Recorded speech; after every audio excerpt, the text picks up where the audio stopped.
अब देखते हैं mountain ranges of peninsular India. Aravalli ये कौन सी है? ओल्ड फोल्ड माउंटेन्स है। एक हमने पढ़ा था हिमालयाज, ये कौन सी है? यंग फोल्ड माउंटेन्स है, यंग फोल्ड माउंटेन्स है। और ये क्या है? ओल्ड फोल्ड माउंटेन्स है। ये भी फोल्डेड माउंटेन्स ही है, लेकिन ये ओल्ड हो चुकी है। अभी रेसिडुअल माउंटेन्स की फॉर्म में आती है, क्योंकि ये घिस रही हैं टाइम के साथ साथ ना, घिसती जा रही है, इनकी हाइट छोटी रहेगी, ज़्यादा नहीं है, और ये ओल्ड फोल्ड माउंटेन्स में गिनी जाती है। ठीक है। अरावली का डायरेक्शन क्या है? South west to north east ऐसे चलती है। ये साउथ वेस्ट है और ये नॉर्थ ईस्ट है। ये अपना थोड़ा दिल्ली, आप हरियाणा, ठीक है, राजस्थान, और ये गुजरात, ये ऐसे चलती है north east to south west. अगर आपसे कहीं पेपर में पूछ ले कि अरावली का डायरेक्शन क्या है तो आपको पता होना चाहिए ऐसे, ये है north east to south west. ठीक है। और अरावली की जो हाईएस्ट पीक है वो क्या है? उसका नाम गुरु शिखर। इसकी कमेंट में मेरे को बताइए कि इसकी हाइट कितनी है। ठीक है, मेरे को तो पता ही, आप बताइए एक बार कमेंट में। विंध्या कहाँ पर पड़ता है? ये नॉर्थ ऑफ नर्मदा, जो हमने नर्मदा नदी पढ़ी थी ना ऐसे, ये नर्मदा का जो अपना ये, इसके ऊपर कौन सी पड़ती है? विंध्या। और इसके नीचे क्या पड़ती है? सतपुड़ा। और बीच में से क्या जा रही है? कौन सी? Satpura. South of Narmada. South of Narmada क्या है? ये नर्मदा रिवर है, ये आपकी नर्मदा है। ठीक है। इसके ऊपर विंध्या है। देखो, विंध्या, नर्मदा, सतपुड़ा, VS। आप इसको वीर सावरकर से भी याद रख सकते हो। ठीक है। बीच में नर्मदा। तो ये किसके बीच में पड़ता है? सतपुड़ा किसके बीच में पड़ता है? सतपुड़ा पड़ता है नर्मदा और ताप्ती के बीच में। देखो, ताप्ती नदी सतपुड़ा के नीचे है, ये ताप्ती है, ये विंध्या है, ये ऊपर ये नर्मदा है, ये अपना ताप्ती है, ये सतपुड़ा है, विंध्या है। तो ऐसा हो गया Vindhya, Narmada, Satpura, Tapti. VNST, VNST, VNST। इसको 2-4 बार आप बोलोगे तो आपको याद हो जाएगा। VNST, VNST। सतपुड़ा के हाईएस्ट पीक का नाम क्या है? धूपगढ़। इसको कंफ्यूज मत कर देना, गुरु शिखर अरावली की है और इसकी धूपगढ़ है। वेस्टर्न घाट्स को सह्याद्री भी कहते हैं महाराष्ट्र के अंदर। वेस्टर्न घाट कंटिन्यूस है, ईस्टर्न घाट डिसकंटिन्यूस है। ये बीच बीच में टूटा हुआ है। ये वेस्टर्न घाट है, ये एकदम कंटिन्यू है, ये बिल्कुल एकदम, अगर आप जाओगे यहाँ पर तो ये ऊपर से लेकर नीचे तक पूरा कंटिन्यू। यहाँ थोड़े थोड़े बीच बीच में ब्रेक्स है। ठीक है। जो हम पढ़ेंगे कि बीच में से फिर रिवर भी निकल के जा रही है, कोई छोटी छोटी डेल्टा बन रहा है कहीं पे, यहाँ पर कोई ऐसा कुछ नहीं है। तो ये अपना आप ये कंटिन्यू है एकदम। ठीक है। ईस्टर्न घाट कटवाई किसके द्वारा? महानदी, गोदावरी, कृष्णा, कावेरी, यही तो डेल्टा बनाती है यहाँ पर। नीलगिरी क्या है? नीलगिरी हिल्स, ये अपना वेस्टर्न और ईस्टर्न घाट का जंक्शन है। यहाँ जहाँ मिलते हैं ना, ये दोनों मिलते हैं यहाँ पर, ऐसे थोड़ा थोड़ा मिलते हैं यहाँ पे। ठीक है। यहाँ पे ये सॉरी यहाँ पे नीलगिरी हिल्स। तो नीलगिरी हिल्स क्या, यहाँ वो पड़ता है ना, एक बैरियर जिसको बोलते थे, एक बायोस्फीयर रिजर्व है जिसको टाइगर रिजर्व, बायोस्फीयर रिजर्व को जंक्शन बोलते थे। तो नीलगिरी हिल्स साउथ में पड़ती है, ये इसका जंक्शन है। अनामलाई हिल्स, ये भी साउथ इंडिया के अंदर है। कार्डमम हिल्स, ये साउथ इंडिया के अंदर है। पालाघाट गेप, ये करुणा केरला और तमिलनाडु के बीच में है। केटी के बीच में है PG, केटी के बीच में है PG। पालाघाट गैप किसके बीच में? केरला और तमिलनाडु के बीच में। थाल घाट कहाँ पर पड़ता है? महाराष्ट्र में। बोर घाट कहाँ पड़ता है? ये भी महाराष्ट्र में पड़ता है। थार डेजर्ट की बात करते हैं, वेस्ट राजस्थान के अंदर पड़ता है। ये लो रेनफॉल होती है, एरिड क्लाइमेट होता है। सैंड ड्यून्स, मतलब जो आपने देखे होंगे ना, ड्यून्स होते हैं जो रेत के बड़े बड़े टीले, उनको ड्यून्स बोलते हैं, वो कॉमन है यहाँ पे। क्रेसेंट ड्यून्स होते हैं, मतलब कि चंद्रमा के तौर पे ऐसे छोटे छोटे ऐसे ड्यून्स होते हैं। लॉन्गिट्यूडनल ड्यून्स भी होती हैं, ऐसे ड्यून्स भी होती हैं। ठीक है। और डेजर्ट का एक्सटेंशन का बात करें, गुजरात में भी है, हरियाणा में भी है, पंजाब के अंदर भी है। लूनी इसकी लार्जेस्ट रिवर है राजस्थान की। और लूनी का जो ड्रेनेज है, जो जहाँ पर जाके पूरी जो रिवर जो चली जाती है, ड्रेन करती है अपने पानी को सारे को, वो रन ऑफ कच्छ में जाके करती है। और इनलैंड ड्रेनेज करती है किसका? वेस्टर्न राजस्थान का। कोस्टल प्लेन्स की बात करें तो कोस्टल प्लेन्स जो वेस्ट के हैं वो नैरो हैं। देखो, ये कोस्टल प्लेन्स का मतलब क्या होता है कि जैसे ये एक कोस्टल प्लेन है, ये कोस्ट एरिया है और ये कोस्टल प्लेन है। अब यहाँ पर ये थोड़ा सा बड़ा है, ये आपको ना डीप ज्योग्राफी आपको समझनी पड़ेगी उसके लिए। अभी आप मोटा मोटा ये समझो कि ये जो कोस्टल प्लेन्स होते हैं, वेस्टर्न कोस्टल प्लेट्स, ये नैरो होते हैं, इसी मैप से समझ लेना। और ये थोड़े वाइड होते हैं, या ब्रॉड होते हैं, लार्ज होते हैं। ठीक है। ये ईस्ट है और ये वेस्ट है। तो इसको वेस्टर्न कोस्टल डिवीज़न होती है, 3 होती है। एक कोंकण है, एक कन्नड़ है और एक मालाबार है। कोंकण है, कन्नड़ है, मालाबार है। KKM। ठीक है। कोंकण कौन सी वो बेल्ट को बोलते हैं? मुंबई गोवा बेल्ट को कोंकण बेल्ट बोलते हैं। ठीक है। कन्नड़ बोलते हैं गोवा मंगलोर बेल्ट को। मंगलोर कहाँ पर है? ये कर्नाटक के अंदर है। कन्नड़ कोस्ट इसको बोलते हैं। मालाबार कोस्ट आपको पता ही है, मंगलोर से कन्याकुमारी तक, यहाँ से लेकर ये अपना मालाबार कोस्ट है, ये कन्नड़ कोस्ट है, और ये आपका कोंकण कोस्ट है। ठीक है। कोंकण, कन्नड़ और मालाबार। ठीक है। ईस्टर्न कोस्ट ये वाइड है थोड़ा, ये मैंने जैसे बताया ना, ये थोड़ा वाइड है।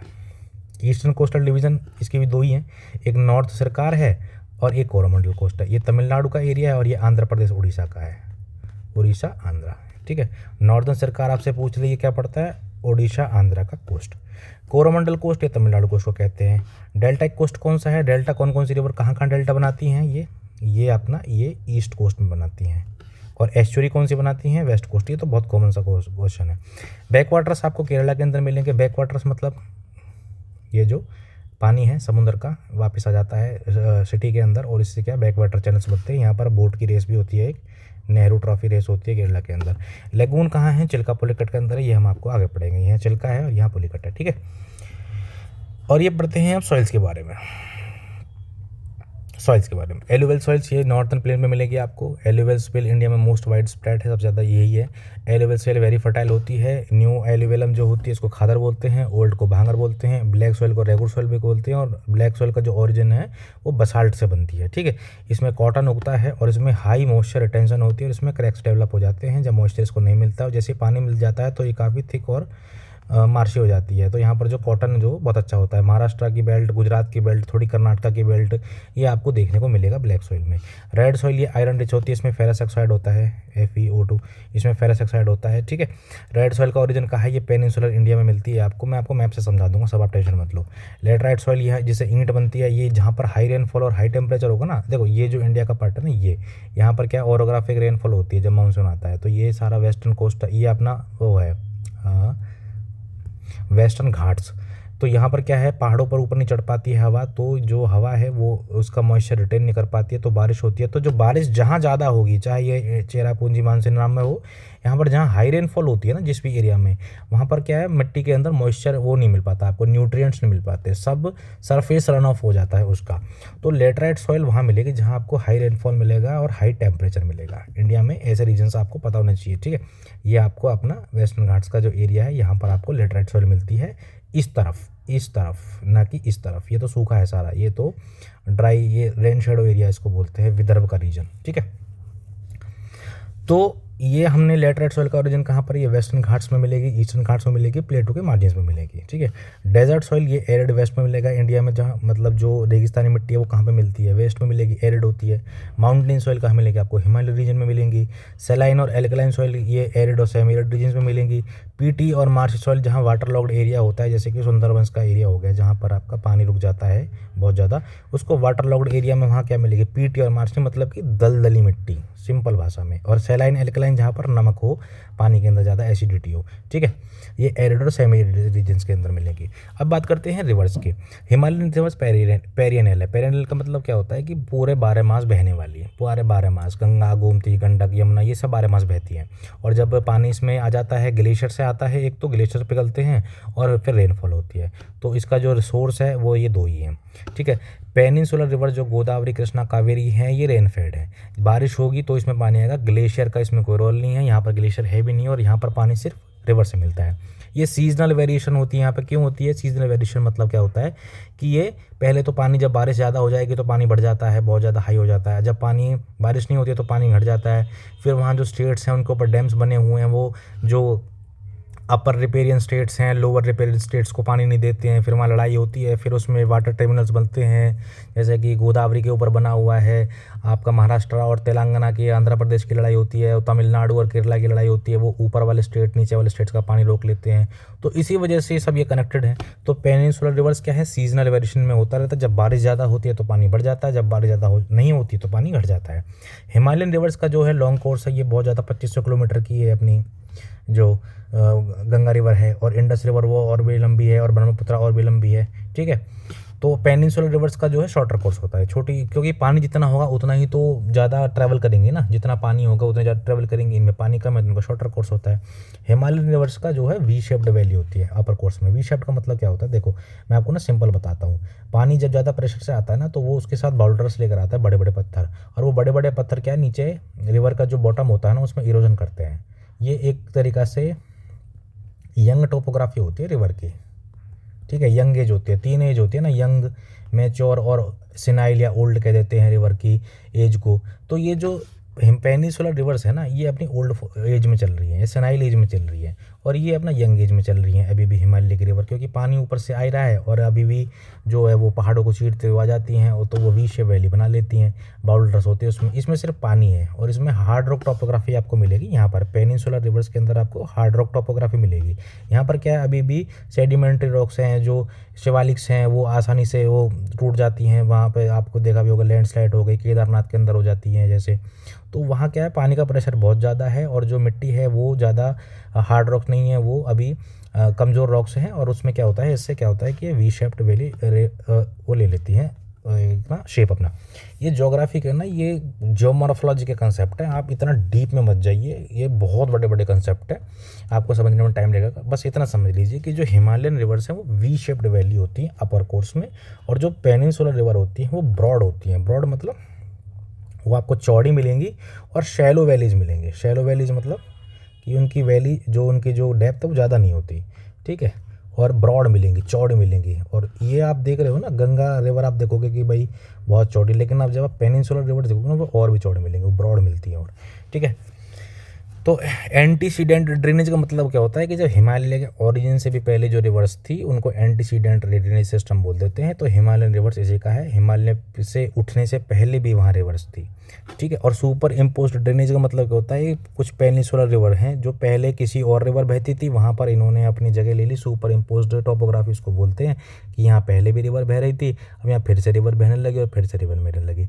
वैली इन वैली टोपोग्राफी इसको बोलते हैं, ठीक है। इंडस रिवर का ओरिजिन कहाँ पर है, मानसरोवर लेक के पास है, ये तिब्बत के अंदर है। इंडस की ट्रिब्यूटरी हैं झेलम, चिनाब, रावी, बियास, सतलुज, और ये मिथिनकोट में जाके पंजाब में जाके ये मिलती हैं, पंचनाद जिसको बोलते हैं। झेलम का सोर्स है वेरीनाग और चिनाब का है चंद्रभागा रिवर, दो उससे जाके बनती है, बारालाचा में बनती है ये, बारालाचा, ठीक है, हिमाचल के अंदर ये इसका ओरिजिन है। रावी का सोर्स हिमाचल प्रदेश के अंदर ही है, ये कांगड़ा डिस्ट्रिक्ट में इसका ओरिजिन होता है, रोहतांग पास के नॉर्थ में, ठीक है, जो रोहतांग पास है उसके नॉर्थ में होता है ये। ब्यास का सोर्स है ब्यास कुंड, सतलुज का सोर्स है राक्षस ताल, मानसरोवर ओरिजिन है ये भी। और इंडस का जो ड्रेनेज होता है वो अरेबियन से होता है। देखो ये चीज़ याद रखना, JCR ये ऐसे, ठीक है, JCR ये ही इसका जो इंडस है ना वो ऐसे ही पहले झेलम में इसमें मिलती है, फिर चिनाब इसमें मिलती है, फिर रावी मिलती है, फिर ब्यास मिलती है, फिर सतलुज मिलती है। तो ये ऐसे याद रखना, JCRBS, ठीक है। और इसका रावी जो है ये इंडिया पाकिस्तान के बॉर्डर पर चलती है कई किलोमीटर तक। तो ये भी क्वेश्चन कहीं ना कहीं मैंने पढ़ा था कि जो कौन सी रिवर है जो इंडिया पाकिस्तान के बॉर्डर पर चलती है वो रावी रिवर है, ठीक है। गंगा सिस्टम बात करते हैं तो इसकी हेड स्ट्रीम का नाम है भगीरथी, और भगीरथी का सोर्स है गंगोत्री ग्लेशियर, और अलकनंदा इसकी दूसरी मेजर हेड स्ट्रीम है। दोनों जाके मिलती हैं देवप्रयाग में, भागीरथी और अलकनंदा दोनों। और गंगा प्लेन में ये जो मोस्ट फर्टाइल प्लेन इसको बोलते हैं। और यमुना का सोर्स यमुनोत्री ग्लेशियर है। यमुना की ट्रिब्यूटरीज कौन कौन सी है, चंबल, बेतवा, केन और सिंध, ठीक है। और ये जो केन रिवर है ये केन और बेतवा का जो लिंक अभी बनाया हुआ है, और पन्ना टाइगर रिजर्व से दोनों लिंक है। ये केन रिवर जो है पन्ना टाइगर रिजर्व जो ना उसका है मध्य प्रदेश का, उससे ये लिंक है, ठीक है।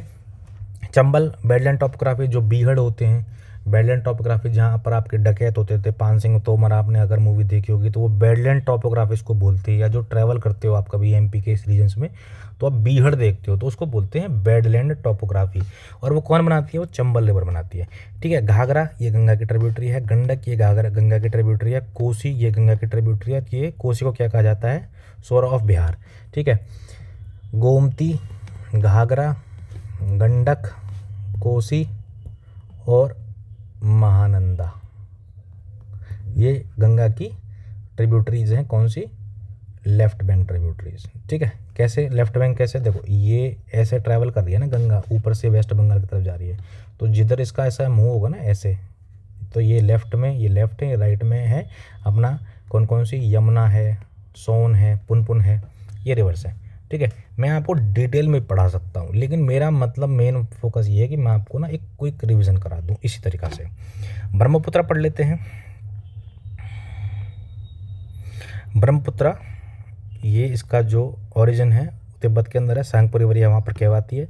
और सियांग दिहांग ये अरुणाचल में जब आ जाती है नामचा बारवा से, यहाँ पर ऐसे इंडिया में आ जाती है तिब्बत से, यहाँ पर सियांग और दिहांग कहलाती है। और ब्रह्मपुत्र को बांग्लादेश में क्या कहते हैं, जमुना। और ये भी एक पेरी एनियल रिवर है क्योंकि इसका भी जो सोर्स है वो ग्लेशियल है और अपना रेनफॉल है। हैवी सिल्ट लोड है यहाँ पर, मतलब कि बहुत सारा अपने साथ ये मलबा लेकर आती है, मिट्टी लेकर आती है, सिल्ट लेकर आती है।